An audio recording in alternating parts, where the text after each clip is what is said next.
Wake up, folks. It's time to dive into the world of English speaking practice, and what better way to start than with our daily routines? We'll embark on a linguistic journey through our day, from dawn to dusk, turning the mundane into exciting language learning opportunities.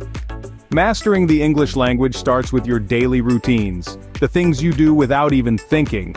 So, are you ready to explore your day in English? Hold on to your coffee cups, because here we go. The alarm rings, your eyes flutter open, and a new day begins. But how do we say that in English? Imagine the chirping of birds, the golden rays of the sun streaming through your window, and the promise of a brand new day. You reach out, fumble for a moment, then silence the insistent ringing of your alarm clock. In English, we say, "I turn off my alarm." Now you find yourself slowly rising, defying the pull of your cozy blankets. You're getting out of bed. In English, it's as simple as saying, "I get up." So you've managed to leave the comfort of your bed behind. What's next? A good stretch, perhaps? In English, you'd say, "I stretch." Feel the tension leaving your body as you reach for the sky, your muscles waking up along with the rest of you. Now it's time to freshen up and start your day. You head to the bathroom to brush your teeth. In English, we say, "I brush my teeth." Feel the minty freshness as you scrub away the sleep and ready yourself for the day ahead. Next, it's time to get dressed. Whether you're pulling on a comfy sweater or buttoning up a crisp shirt, in English you say, "I get dressed." But wait, we can't forget about the most important meal of the day. You make your way to the kitchen to prepare breakfast. In English you say, "I make breakfast." Whether it's a stack of pancakes or a bowl of cereal, you're fueling up for the day ahead. And finally, before you head out the door, you might check your bag to ensure you have everything you need. In English we say, "I check my bag." So let's recap. I turn off my alarm, I get up, I stretch, I brush my teeth, I get dressed, I make breakfast, I check my bag. And just like that, we're ready to face the day in English.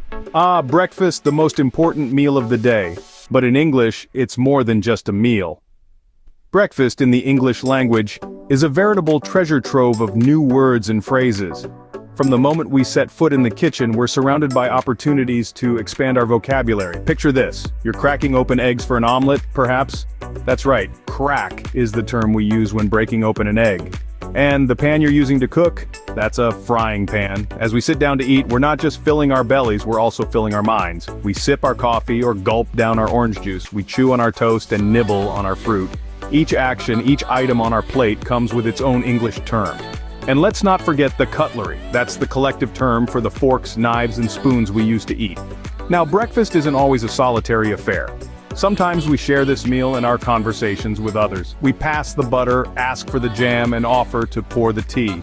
These simple interactions are rich with language learning opportunities, but alas, all good things must come to an end, and so must breakfast. It's time to clean up. We rinse our dishes, scrub our pans, and wipe down the table. We put away the leftovers and take out the trash. Even in these mundane tasks, the English language is alive and active. Learning English, much like preparing and eating breakfast, can seem daunting at first. There are so many words, so many phrases to remember, but just as we do with our morning meal, we take it one bite at a time.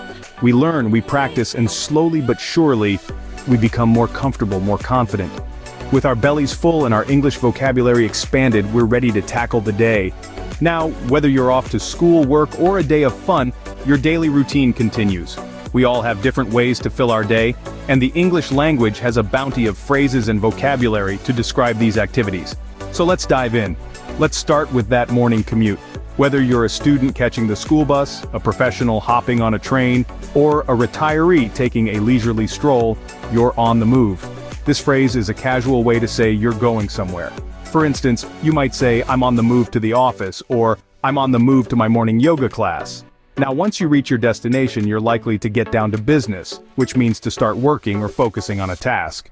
If you're a student, you might hit the books, a phrase that means to study hard. If you're at work, you might roll up your sleeves and get started on a project. This phrase is a metaphorical way to say you're ready to work hard. But let's not forget about those who are spending their day relaxing or having fun. You might be chilling out, a phrase that means to relax or do nothing in particular.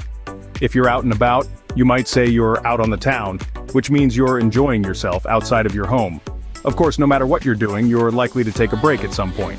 In English, we often say we're taking 5, which means to take a short break, or we say we're taking a breather. which means to pause and rest. When lunchtime rolls around, you might grab a bite, which means to eat something, usually in a hurry. You might also catch up with a friend over lunch, a phrase that means to talk about recent events in your lives. In the afternoon, it's back to work, back to the books, or back to chilling out. If you're working or studying, you might burn the midnight oil, a phrase that means to work late into the night. But if you're having fun, you might paint the town red, which means to celebrate or enjoy oneself flamboyantly. As the day winds down, you might call it a day, which means to stop working for the rest of the day, and you might kick back, which means to relax, especially after having worked hard. And just like that, the day flies by. But don't worry, there's still more English to learn. Whether your daily routine includes working, studying, or playing, there's a wealth of English phrases and vocabulary to describe your activities. So keep practicing, keep learning, and remember, every day is a new opportunity to improve your English skills. As the sun sets, it's time to unwind, but in English, even relaxation is a learning opportunity. Evenings are a splendid time, a time when the bustling day meets the tranquil night. The first thing that typically comes to mind when we think about the evening is dinner. The preparation of this meal can be a wonderful English lesson. You might find yourself whipping up a quick meal or rustling up something from leftovers. These idioms, whipping up and rustling up, are common ways to express the act of quickly preparing a meal. While you simmer the stew or roast the chicken, you can also set the table. It's interesting to note that in English, we don't just place the cutlery and plates on the table, we set it. Once dinner is ready, you might dig in, a fun phrase that means to start eating, usually with enthusiasm. After dinner, it's time to clear the table and do the dishes or load the dishwasher, all phrases that are part of the post-dinner cleanup. Then you might settle down on the couch, another phrase that means to relax or get comfortable. You might flip through channels on the television or browse through your streaming service looking for something to watch. If you're more of a bookworm, you might curl up with a good book, a phrase that paints a picture of someone getting comfortable with a book. If you're into fitness, you might squeeze in a quick workout session before bed. This phrase, squeeze in, means to manage to do something, even when you're short on time. As you can see, even the most common evening activities can be a chance to use and learn English phrases. Remember, language is not just about grammar and vocabulary, it's about how people use it in their everyday lives. With the evening activities done, it's time for the most awaited part of the day. Finally, it's time to hit the hay. But before we do, let's wrap up our day in English one last time. As the moon takes center stage in the sky, our daily routine is far from over. The first thing we usually do is freshen up. We say, I'm going to brush my teeth. This phrase is pretty straightforward. Brush is the action we're doing, and teeth is what we're doing it to. Next, we change into our nightwear. In English, we often say, I'm going to change into my pajamas. Change into is a phrasal verb that means to put on a different set of clothes. Pajamas is a word that refers to the comfortable clothes we wear to bed. After changing, it's time to unwind. Some of us might say, I'm going to read a book. This is a simple sentence where read is the action and a book is the object of that action. Others might prefer to say, I'm going to watch some television. Here, watch is the action and television is what we're watching. Before we finally tuck ourselves in, there's one last thing we do. We say goodnight. This can be as simple as saying good night. This is a common phrase used to express good wishes to someone when you're separating for the night. You might also say, I'm going to bed. This is a phrase used to indicate that you're heading off to sleep. Going to bed here is a phrase that means you're going to your bed to sleep. But if you're not quite ready to sleep, you might say, I'm going to lie down for a bit. This phrase means you're going to rest, but not necessarily sleep. Lie down is a phrasal verb that means to position your body horizontally, usually on a bed or a couch. And with that, our day in English comes to a close. Sweet dreams, everyone. Well, that's a wrap. We've journeyed through a day filled with English speaking practice from sunrise to sunset. We started our day as the early bird, waking up to a world full of possibilities. We explored the vocabulary and phrases you can use when you're starting your day, from getting out of bed to brushing your teeth and even preparing for the day ahead. We learned how to express our morning routines in English and the importance of starting the day on a positive note. Then, we moved on to the Breakfast Club, where we discussed the different meals and drinks that you might have for breakfast. From hot cups of coffee to bowls of cereal, we learned how to talk about our morning meals in English. We also learned about different cultures and their breakfast traditions, reminding us that English is a language spoken around the world. Next, we tackled the work and play segment, where we dove into the English vocabulary and phrases related to work, school, and leisure activities. We learned how to talk about our jobs, our studies, our hobbies, and even our breaks in English. We discovered how to express our work-life balance and how to discuss our daily tasks and responsibilities.